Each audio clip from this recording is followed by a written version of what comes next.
চুরুলিয়াতে বেসরকারি খনি কোম্পানি দপ্তরে সিপিএমের বিক্ষোভ। মুর্শিদাবাদ সকালে জামুরিয়া থানার চুরুলিয়াতে বেসরকারি খলামুখু খনি WBPDCL এর দপ্তরে মনোজ দত্তার নেতৃত্বে 11 দফা দাবি নিয়ে বিক্ষোভ প্রদর্শন করার পর স্মারকলিপি জমা দেয়া হয়। মুর্শিদাবাদ সকালে চুরুলিয়ার চৌধুরী পুকুর থেকে একটা পদযাত্রা বার করে কোম্পানির দপ্তর পর্যন্ত যায়। কোম্পানির সুরক্ষাকর্মী বাধা দিতে গেলে বাউন্ডারি টপকাবার চেষ্টা করা হলে সুরক্ষাকর্মী গেট খুলে দেন। সিপিএমের মনোজ দত্ত জানান, চুরুলিয়ারে এখানে বেঙ্গল এমতা প্রথম বেসরকারি খলামুখো খনি চালু করে বিভিন্ন কারণে খনি 4 বছর বন্ধ হয়ে যাবার পর রাজ্য সরকার WBPDCL খনির দায়িত্ব নেয়। তাদের দাবি খনিতে স্থানীয় যুবকদের চাকরি দিতে হবে এবং স্থানীয় স্কুল কর্তৃপক্ষ ও স্থানীয় বাসিন্দাদের সাথে কথা বলে স্কুল অন্যত্র সরানোর ব্যবস্থা করতে হবে। স্থানীয় তৃণমূল কংগ্রেসের অঞ্চল সভাপতি ব্রজনারায়ণ রায় জানান, সিপিএমের হারমাদ বাহিনীর অত্যাচারে আমতা বন্ধ হয়ে গেলেও 4 বছর তৃণমূল কংগ্রেসের সরকার তাদের মাসিক অনুদান দিয়ে যেতেন, সাথে সিপিএমের হারমাদ বাহিনীও অনুদান পেতেন।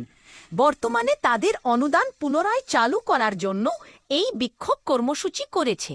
স্কুলগুলোর নিচে আগুন জ্বলছে, গ্রামবাসীদের সাথে কথা বলে স্কুল ও পড়া সরানো হবে।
তাহলে কি হবে? স্কুলের জমির মালিকরা স্কুল করতে জমি দিয়েছে, কয়লা খনি করতে জমি দেয়নি। তাহলে সেই মালিকের অপরাধ যে তারা জমি দিলে স্কুল করতে আর তাদের জমিতে কয়লা খনি হবে। তাদের সঙ্গে কথা বলা হয়েছে? ফার্স্ট কথা তো তাদের সঙ্গে বলা উচিত, তাদের সঙ্গে তো কথা বলা হয়নি।